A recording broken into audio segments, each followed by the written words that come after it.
Jia looked up from her engineering textbook as the first boom shook the university building. The lights flickered and went out. "What was that?" asked Sue, her roommate, looking up from her desk. Jia rushed to the window. The sky above Seoul was filled with massive ships. They were dark metal, shaped like giant arrowheads, and they blocked out the sun. "Those aren't ours," Jia whispered. Students poured into the hallways. Phones didn't work. The internet was down. No one knew what was happening. "We need to leave," Jia said, grabbing Sue's hand. "Now." They ran down 6 flights of stairs and out into chaos. People screamed and pointed at the sky. Cars crashed into each other on the streets, and then came the second wave, smaller ships dropping from the larger ones. "They're landing," someone shouted. Jia pulled Sue behind a concrete wall just as a blast of blue light hit the main university building. The entire structure crumbled like it was made of sand. "My brother is in the military," Sue said, her voice shaking. "He told me last week they found something strange in space, but no one believed him." Jia peeked around the wall. The smaller ships were landing in the main square. Doors opened, and figures stepped out. The aliens were tall and thin with 4 arms. Their skin was pale blue, and they wore black armor that seemed to move like liquid. Their heads were hairless with large, solid black eyes. "Vorn Empire claims this world." A voice boomed from the ships. It spoke perfect Korean, then repeated the message in other languages. "Resistance is futile. Surrender and live." As if answering this demand, military helicopters appeared over the city. They fired missiles at the alien ships, but blue shields flashed around the vessels, absorbing the attacks. The aliens raised strange weapons and fired back. The helicopters exploded midair. "We can't stay here," Jia said. She looked around and spotted her professor's motorcycle parked nearby. "Do you know how to hotwire a bike?" "No, but I have his keys." Sue pulled out a key ring. "He gave them to me this morning to move it for the delivery truck." They ran to the motorcycle. Jia had never been so glad for her father's insistence that she learned to ride. "Hold tight," she told Sue as they jumped on. They sped through the panicking crowds, avoiding fallen debris and abandoned cars. Twice they had to swerve to avoid blue energy blasts that left smoking craters in the road. As they reached the edge of the city, Jia looked back. Seoul was burning. The alien ships now hovered over every major building. On the main highway, she saw something that made her blood run cold. Humans walking in perfect lines toward the alien ships, their faces blank and eyes empty. "They're controlling people somehow," she shouted to Sue over the roar of the motorcycle. "Not everyone." Sue pointed to pockets of resistance. People fighting back, running, hiding. Most of them were women. They rode for hours, heading toward the mountains where Jia's family had a small cabin. The radio on the motorcycle picked up emergency broadcasts from around the world. The same story everywhere. Major cities under attack, governments fallen, military defenses useless against the alien technology. "My parents," Sue began crying. "We'll find them," Jia promised, though she wasn't sure how. "But first we need to survive." As night fell, they reached the mountains and looked back at the burning city below. The sky was filled with more ships arriving. "Earth is falling," Sue whispered. "Not all of it," Jia said firmly. "Not us." Something strange was happening. The aliens could control many humans, but not all. Not Jia. Not Sue. Not many of the women they had seen fighting back. They didn't know it yet, but this was just the beginning of their story. 6 months had passed since the Vorn invaded Earth. Jia and Sue now lived with 20 other survivors in a network of caves in the mountains. Their leader was Han, a man in his 40s who had once been a captain in the Korean military. "The aliens have set up a research center 10 miles from here," Han told the group one morning. "They're bringing humans there. We don't know why." "We need to find out," Jia said. In the months since the invasion, she had changed. No longer just an engineering student, she had become a fighter. She had cut her long hair short and learned how to use the few weapons they had taken from dead foreign soldiers. "It's too dangerous," argued Min, one of the men in the group. "We barely have enough food. We can't risk people on a mission like this. We can't just hide forever." Sue spoke up. She had changed too. Once quiet and shy, she now stood tall next to Ja. "Every week they find more humans. Soon they'll find us too." Han looked at the two young women. "Jia, Sue, and I will go. We'll take Ta as well." Ta was their best with computers, though that meant little now with most systems down. They left at night, moving silently through the forest. Each carried a small pack with water, a knife, and one of the strange Vorn weapons they had learned to use. The alien guns shot bolts of energy that could stun or kill, depending on how long the trigger was held. As dawn broke, they reached the edge of the forest. Below them in a valley sat a large metal building with curved walls. Vorn soldiers patrolled the perimeter. Trucks brought in humans who walked in straight lines, their faces blank. "Just like we saw in Seoul," Sue whispered. They waited until night fell again. When the moon was high, they made their move. Han took out 2 guards with silent shots from a Vorn weapon. Todd worked on the door, using a device he had built from alien parts. "We have 10 minutes before the system resets," he said as the door slid open. Inside, the air smelled strange, metallic and cold. The walls glowed with a faint blue light. They moved quietly, hiding whenever Vorn soldiers passed by. There, Jia pointed to a room where several Vorn stood around a table. On the table lay a human woman, awake but unable to move. Strange machines scanned her body. "Subject fails to respond to neural linkage," a Vorn said in their clicking language. After months of fighting them, the humans had learned some of their words. "Consistent with other female specimens," another Vorn replied. "Especially the younger ones. Their brains resist our control." Jia and Sue looked at each other. This explained what they had seen during the invasion, why more women had been fighting back. Han motioned for them to keep moving. They found a room filled with glowing screens and strange symbols. "This is what we need," Ta said, pulling out a small device. "I can copy their data." While he worked, Jia stood watch. Through a window, she saw more humans being brought in. But one group was different, all young women and all fighting against their captors. "Hurry," she urged Ta. "Done," he said, pulling back from the computer. As they turned to leave, an alarm blared. Red lights flashed along the corridors. "Run," Han shouted. They raced through the building, firing at any Vorn who appeared. When they reached the exit, 5 Vorn soldiers blocked their path. Han pushed the others behind him. "Go. I'll hold them off." "No." Jia pulled him back. Together, they fired their weapons at the same time. The combined energy blasts knocked the Vorn back, creating a path. They ran into the night, not stopping until they reached the forest. Behind them, they could hear the sounds of pursuit. "What did you find?" Jia asked Ta as they ran. He glanced at his device. "The Vorn have conquered 17 planets, but they've never seen anything like human women before. Our brains are different. They can't control us as easily. That's why they fear us," Sue said. "And why?" Jia added, her eyes bright with purpose. "We're going to be the ones to fight back." Again, Han shouted as Jia hit the ground. "You need to be faster." Jia stood up, wiping blood from her lip. 3 months had passed since they discovered the Vorn's secret.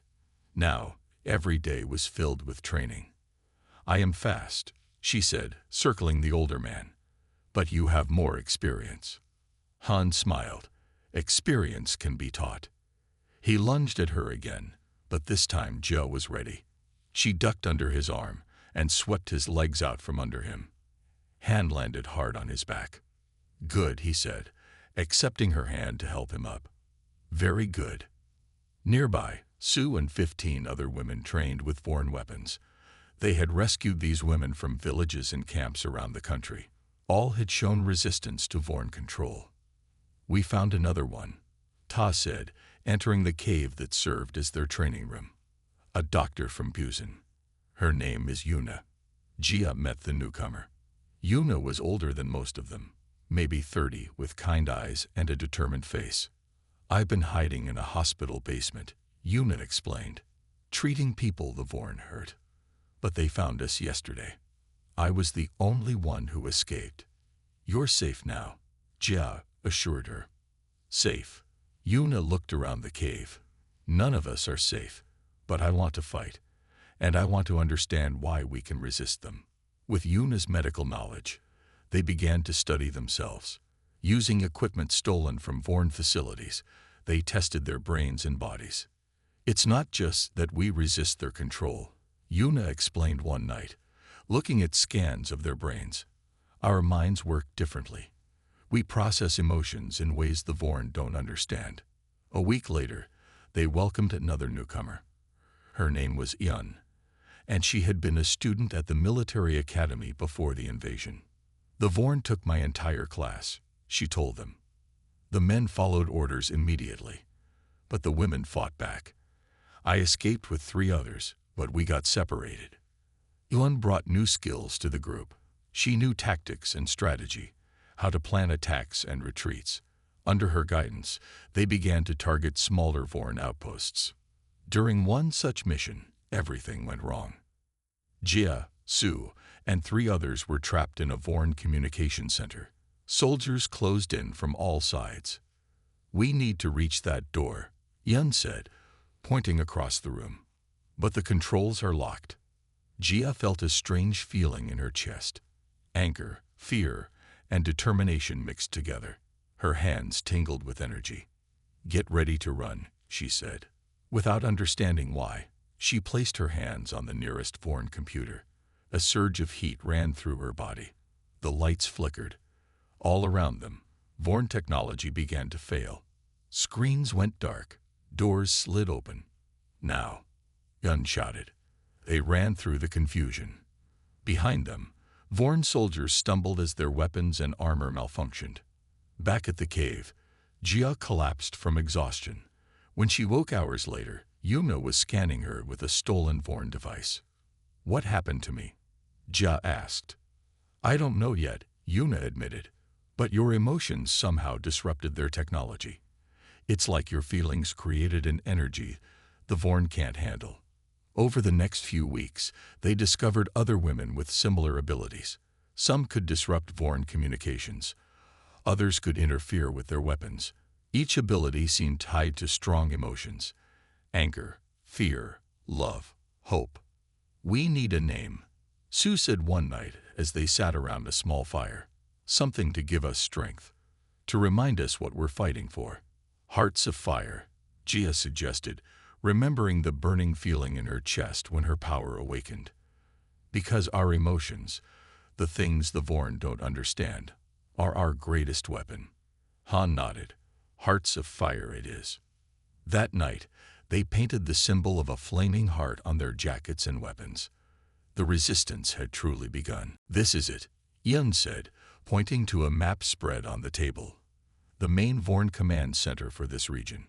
20 women gathered around, their faces serious in the dim light of the underground bunker.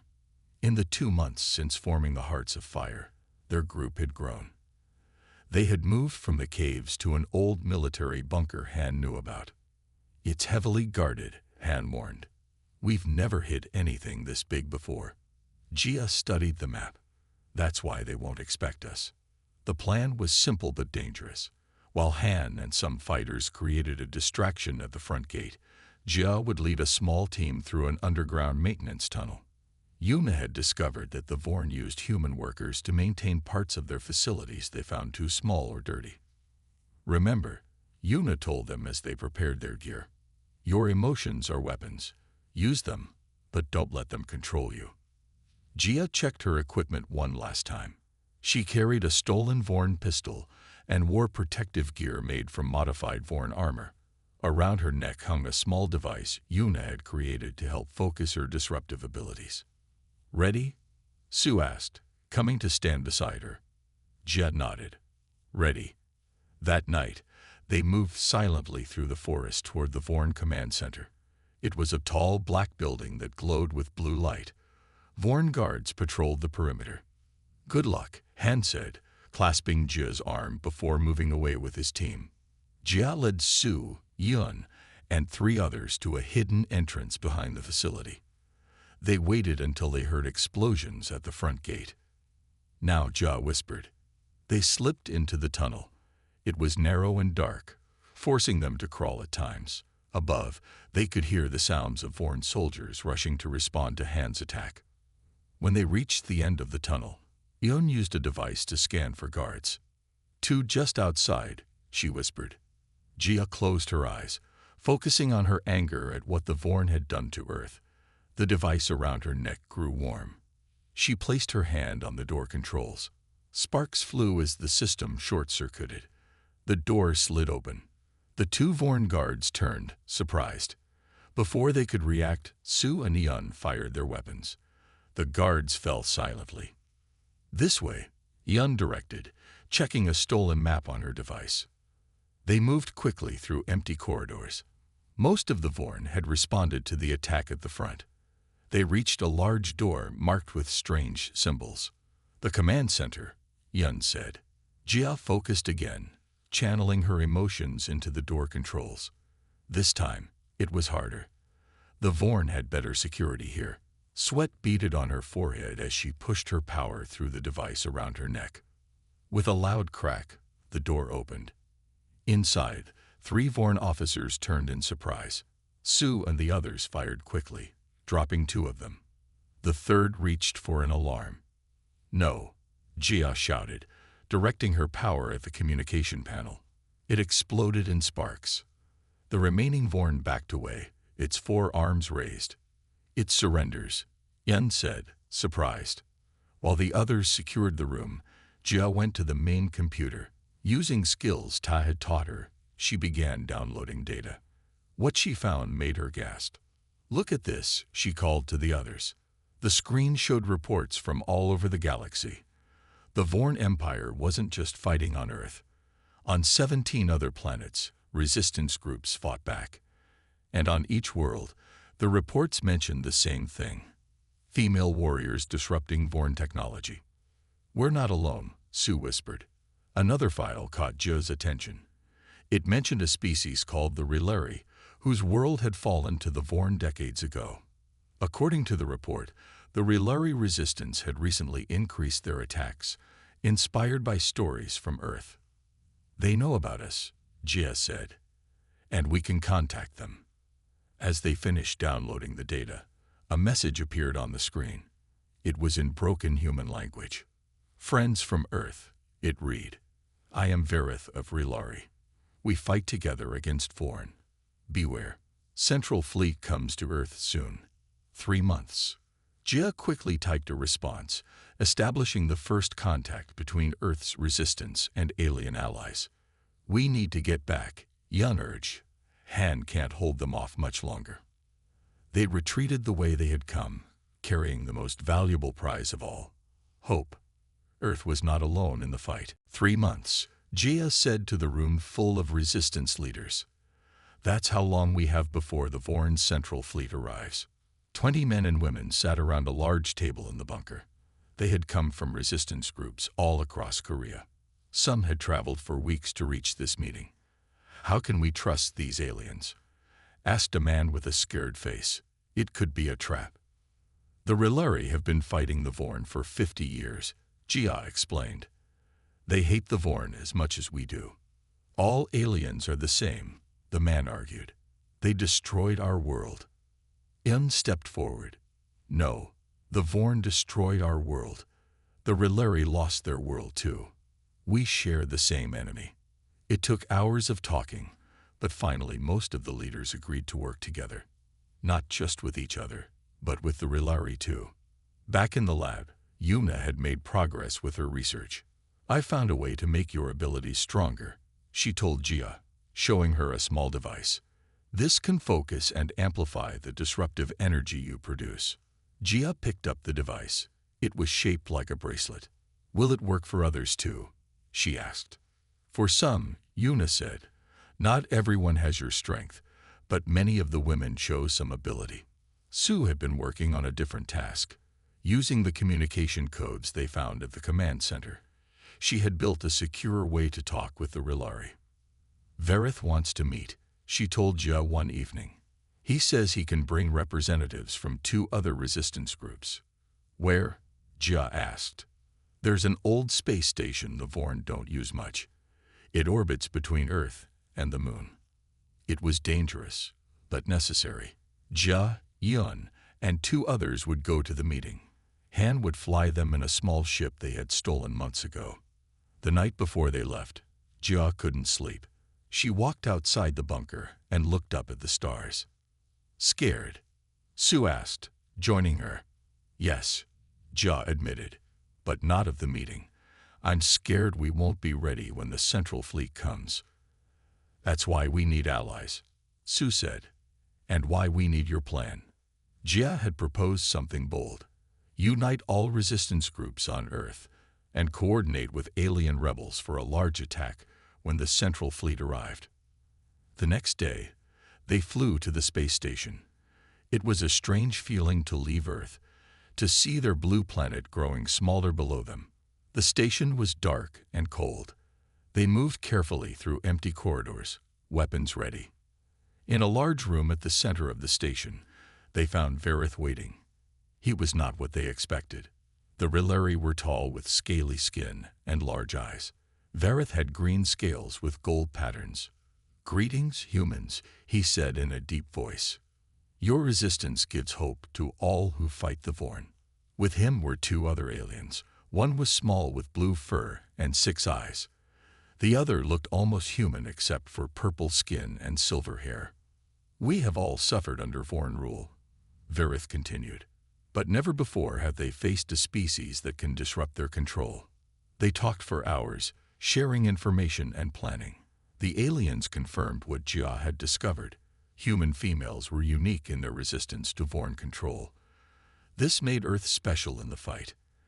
As they prepared to leave, Verith gave Gia a small device. "This contains maps of Vorn ships," he explained, "including the Emperor's flagship." "The Emperor?" Gia asked. Verith's eyes narrowed.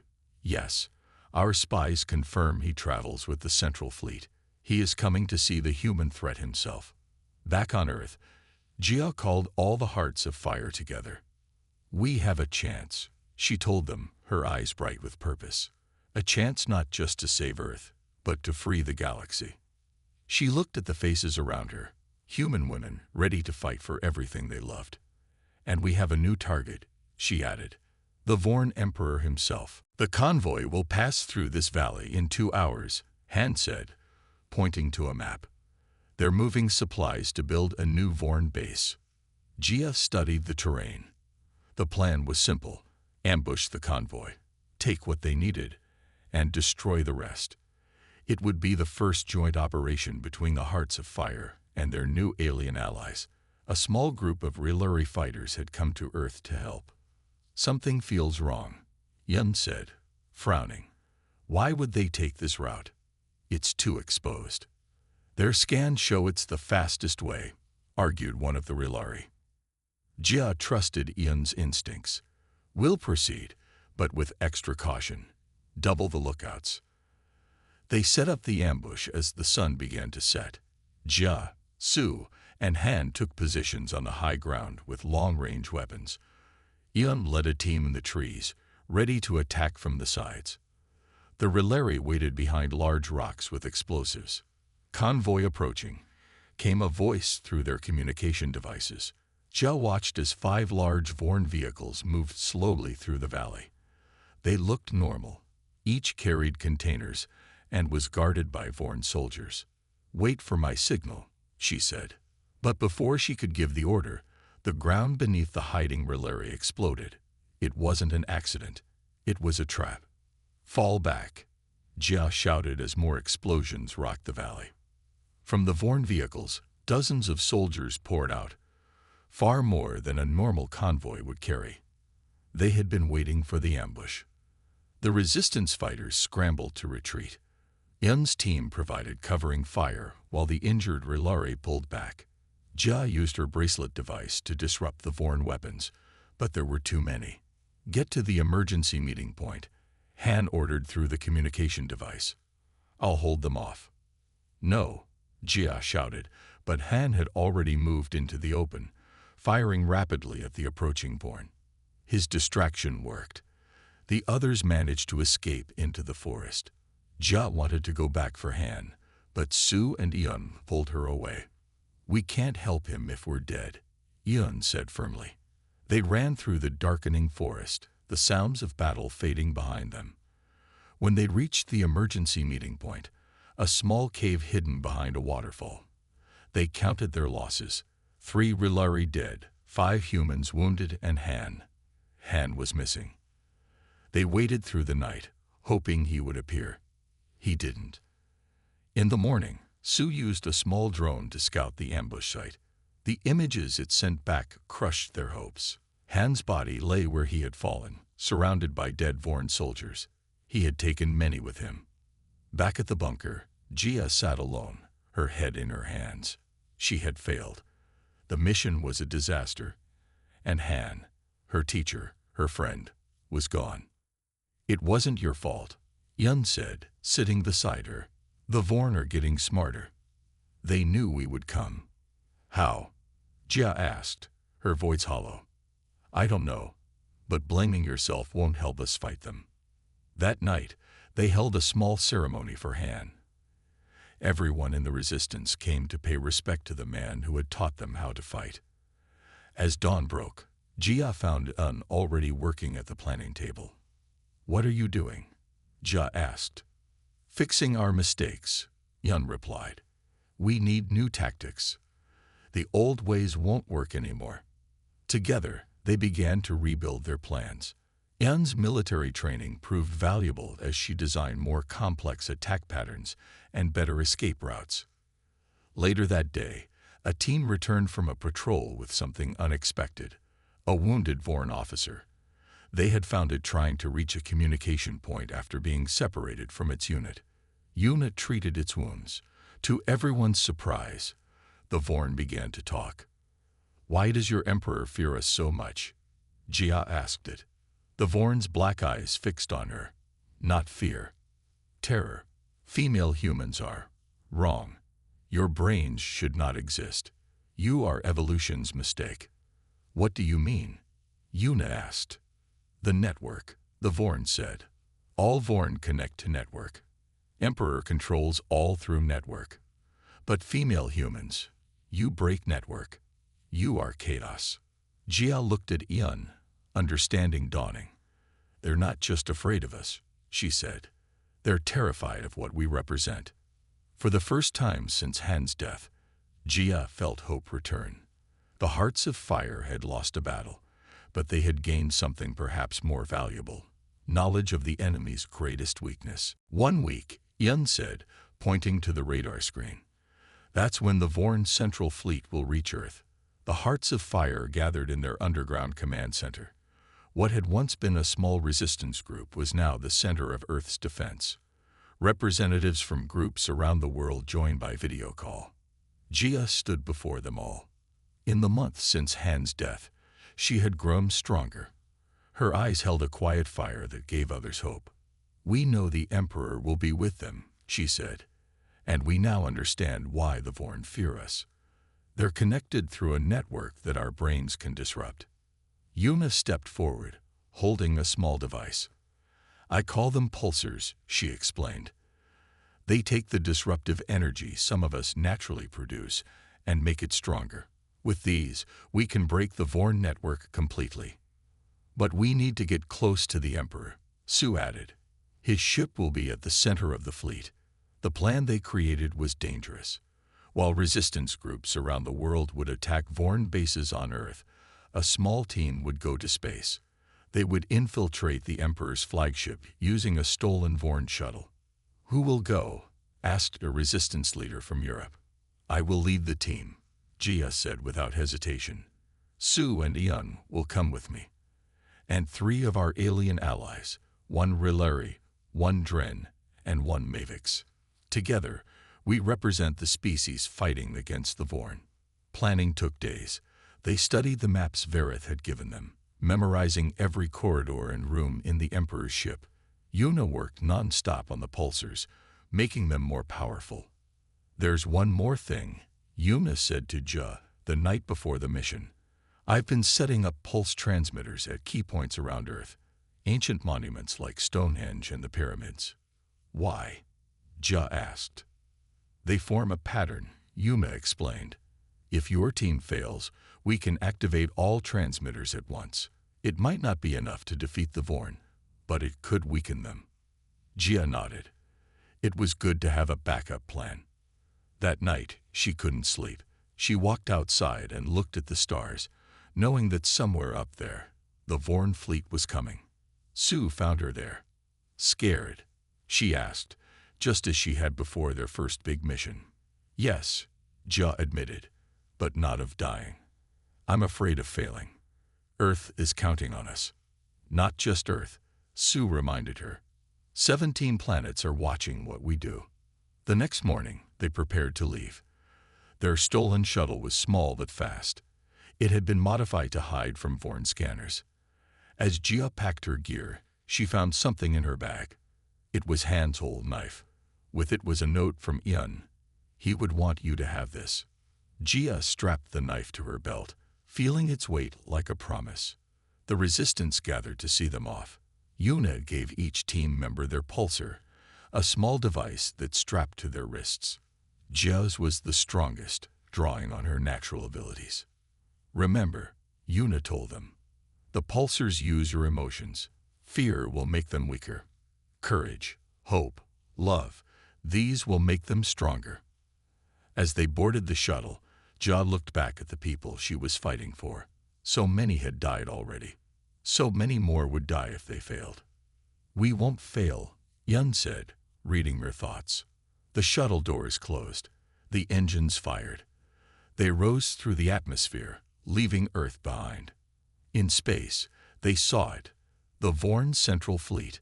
Hundreds of ships surrounded a massive flagship at the center. It was shaped like a giant arrowhead, bigger than any ship they had seen before. "There's our target," Jaya said. "The Emperor's flagship." She touched Han's knife at her belt and felt a surge of determination. "Hearts of fire," she said quietly. "One last mission." The shuttle accelerated toward the massive fleet, carrying with it the hopes of Earth and worlds beyond. The stolen shuttle docked with the Emperor's flagship. Alarms had not sounded. Their disguise as a supply ship had worked. "Remember the plan," Ja whispered as they prepared to leave the shuttle. "Stay together. Reach the central chamber. Use the pulsars only when we're close to the Emperor." Their team moved through the massive ship. Ja, Sue, and Un wore stolen Vorn uniforms. The 3 aliens, Verith the Rilari, Mez the Dren, and Tola the Mavix, hid beneath crates on hover trolleys pushed by the humans.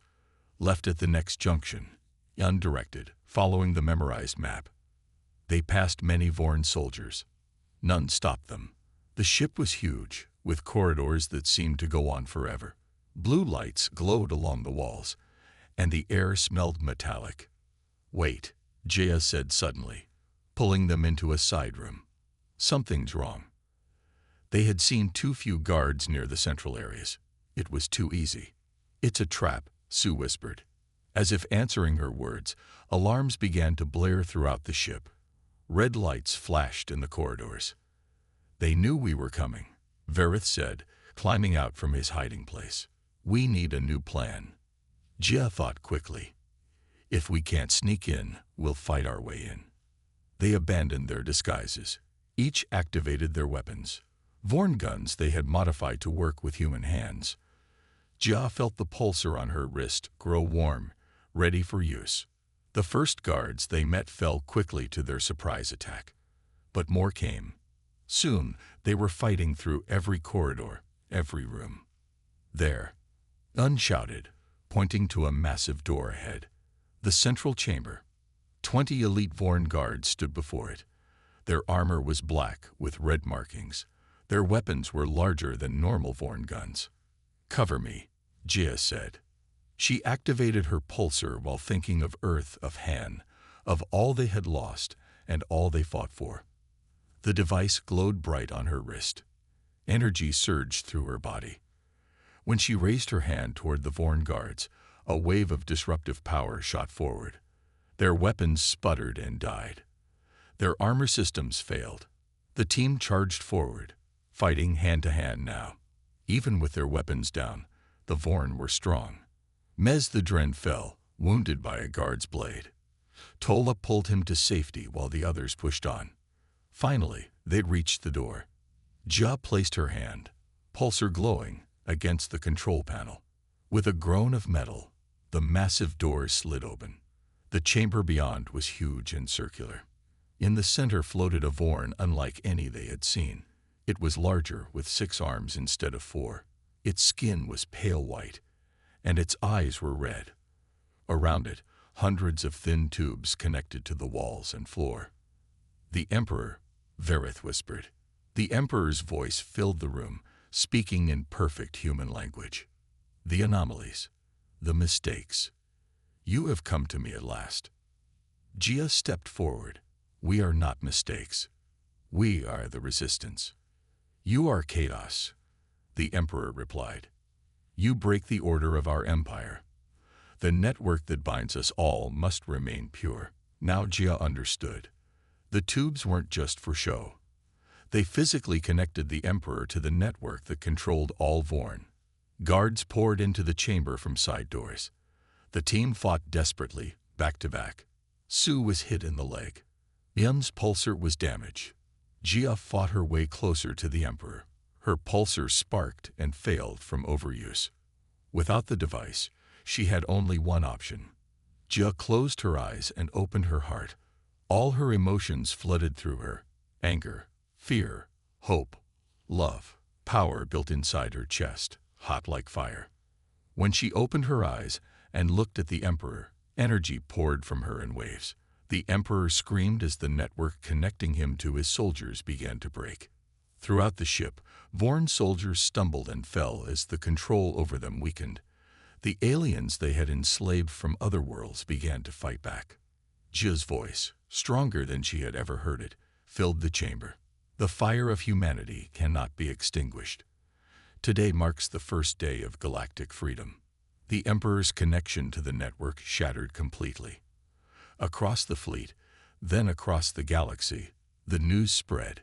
The Hearts of Fire had broken the Vorn control. As Gia stood in the Emperor's chamber, tired but triumphant, she knew this was not an ending, but a beginning. The galaxy would never be the same.